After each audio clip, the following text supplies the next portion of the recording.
Le PALCC+, agir ensemble pour la biodiversité et le climat.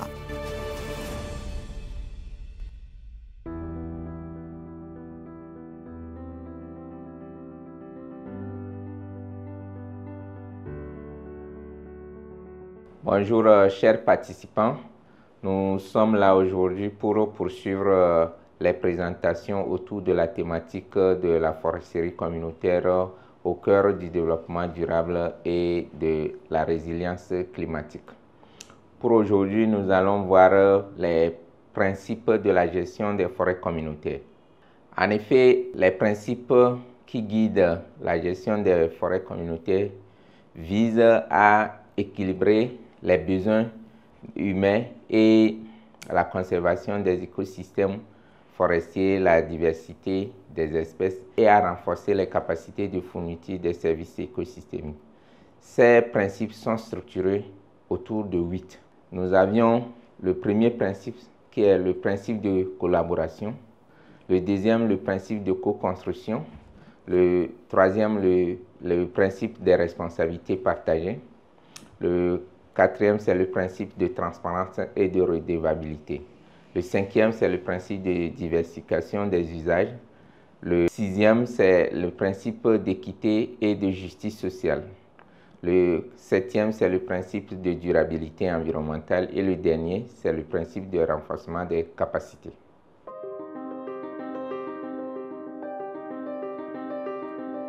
Le principe de collaboration, c'est un principe qui consiste à prendre les décisions de façon concertée. Qu'est-ce que cela signifie? Cela suppose que vous avez mis en place des mécanismes qui permettent à tous les utilisateurs directs et indirects, notamment les détenteurs des droits fonciers qui sont propriétaires des terres et les autres utilisateurs qui se réunissent et même des villages riverains si ces villages ne sont pas propriétaires des terres, mais qui doivent aussi être impliqués. Et ces dispositions vous permettent de vous réunir pour échanger, discuter sur les idées de gestion afin de pouvoir prendre les décisions de façon consensuelle. Et ces décisions, lorsqu'elles sont prises de façon consensuelle, elles favorisent l'inclusion, la transparence et l'engagement de tous les acteurs dans la gestion de votre forêt communautaire.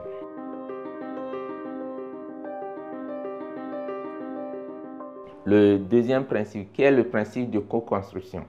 Ce principe de co-construction va vous permettre de définir une vision sur la gestion de vos ressources, c'est-à-dire les ressources de la forêt communautaire. Et qu'est-ce que cela veut dire concrètement? Ça veut dire que vous vous êtes retrouvés pour imaginer quel va être le présent, l'avenir de nos ressources. Et cela vous permet de vous fixer des objectifs assez réalistes et que tout le monde comprend bien ces objectifs et sait qu'à telle échéance, nous allons faire telle chose.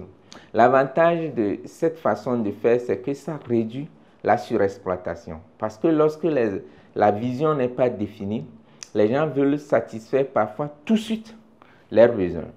Et lorsqu'on a cette façon de vouloir tout de suite satisfaire nos besoins, on oublie que nous ne devons pas faire certaines choses. Et donc, le principe de co-construction amène les gens à avoir ce que nous appelons une approche de décision et de précaution dans la gestion des ressources. Et cela va permettre de pouvoir garantir les capacités de fourniture des services écosystémiques pour les générations actuelles et pour les générations futures.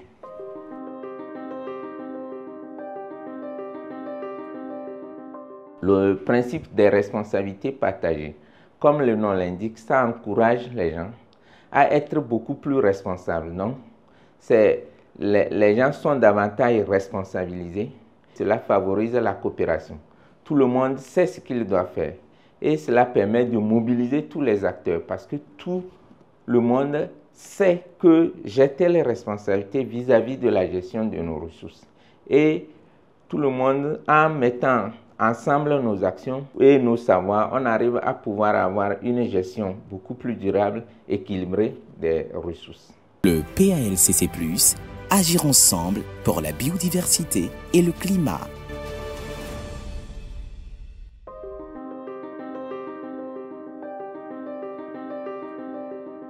Le principe de transparence et de redevabilité, c'est un principe assez fondamental parce que c'est là que parfois les sources ou les relents des conflits. Ça trait surtout à l'utilisation des revenus, des gains. Parce que lorsque les gens ne savent pas comment les ressources financières sont gérées, comment les dépenses sont effectuées, comment les fonds que nous engageons sont utilisés, ça crée des suspicions. Et donc, ça conduit à un climat de suspicion qui va plutôt amener la gestion à d'autres personnes à ne plus s'impliquer davantage dans la gestion de ces ressources. Et donc, pour opérationnaliser ce principe, vous devez mettre en place une gestion assez ouverte et responsable des finances, surtout la reddition des comptes. La reddition des comptes, cela veut dire que vous devez faire des rapports financiers qui doivent être réguliers, peut-être trimestriels, pour que les gens comprennent qu'est-ce qui se passe et aussi mettre en place des dispositions d'audit, notamment les audits internes. C'est-à-dire que les gens puissent à chaque fois vérifier les dépenses et pouvoir faire des comptes rendus.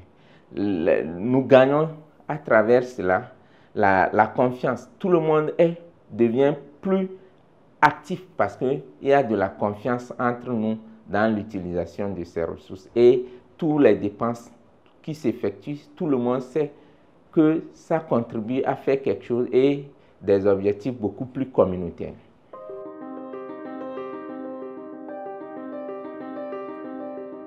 Le principe de diversification des usages, c'est un principe assez fondamental qui vise à réduire votre dépendance sur une seule source de revenus. Et cela implique de pouvoir diversifier les sources de revenus liées aux activités économiques de la forêt.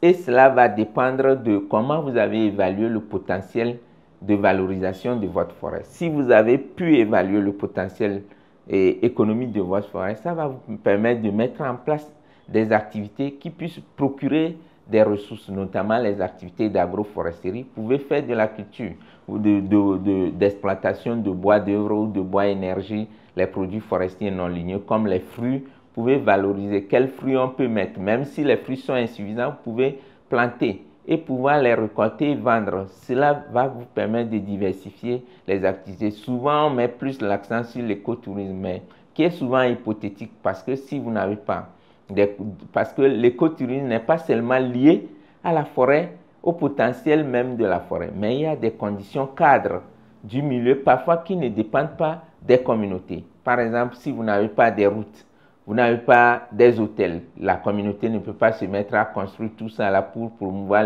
l'écotourisme. Donc souvent, c'est quelque chose qui est très bien, mais c'est assez hypothétique parce qu'il y a des conditions cadres qui ne dépendent pas de la communauté. Et cela vous permet, lorsque vous essayez d'élargir les sources de revenus, cela vous permet d'optimiser l'utilisation de vos ressources et de pouvoir garantir donc la durabilité de votre forêt.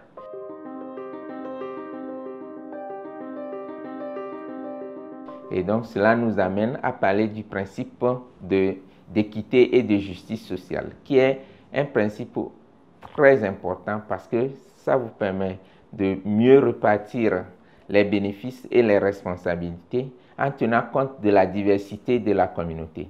Et cela va vous permettre aussi de prendre en compte les droits des populations, notamment sur leurs terres, leurs ressources et les biens culturels. Ce faisant, cela vous permet de sauvegarder les intérêts des couches vulnérables, les femmes et les jeunes. Donc c'est aussi un principe assez important à prendre en compte dans la mise en place des outils et des procédures de gestion de votre forêt. Le PALCC+, agir ensemble pour la biodiversité et le climat.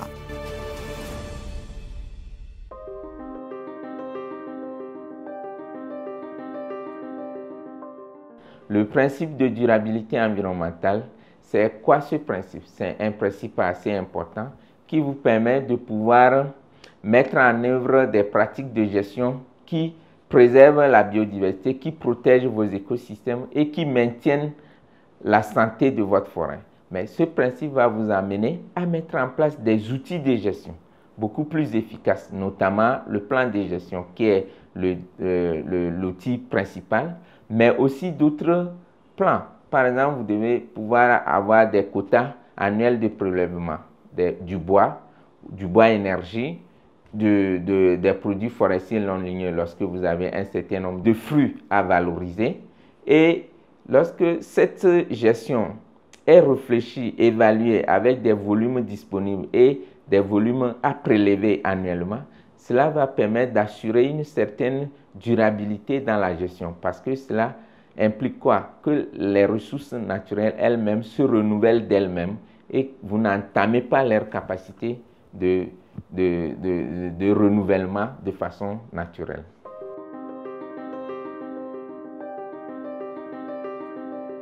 Le dernier principe, c'est le principe de renforcement des capacités. C'est aussi important parce que souvent dans les milieux ruraux, vous avez des communautés très engagées, mais avec de faibles capacités techniques. Et donc, vous devez entreprendre des activités pour vous permettre de renforcer leurs capacités.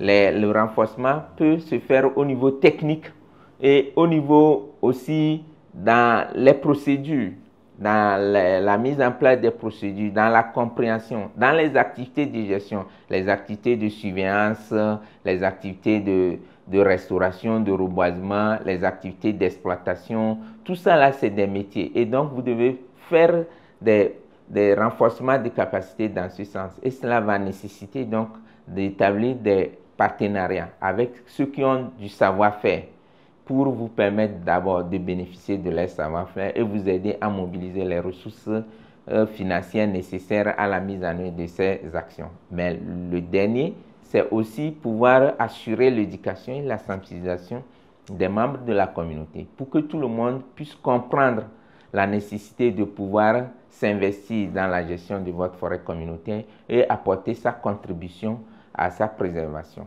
Donc voilà, je pense que nous avons fait le tour des 8 principes généraux de la gestion des forêts communautaires et nous allons poursuivre la présentation très prochainement avec les contraintes liées à la gestion des forêts communautaires parce qu'il n'y a pas que du bien, mais il y a des contraintes à prendre en compte et comment maintenant quelle solution ou quelle approche de solution on adopte pour pouvoir lever ces contraintes et permettre une gestion beaucoup plus durable et rationnelle de nos ressources dans nos forêts communautaires. Merci beaucoup. Le PALCC+, agir ensemble pour la biodiversité et le climat.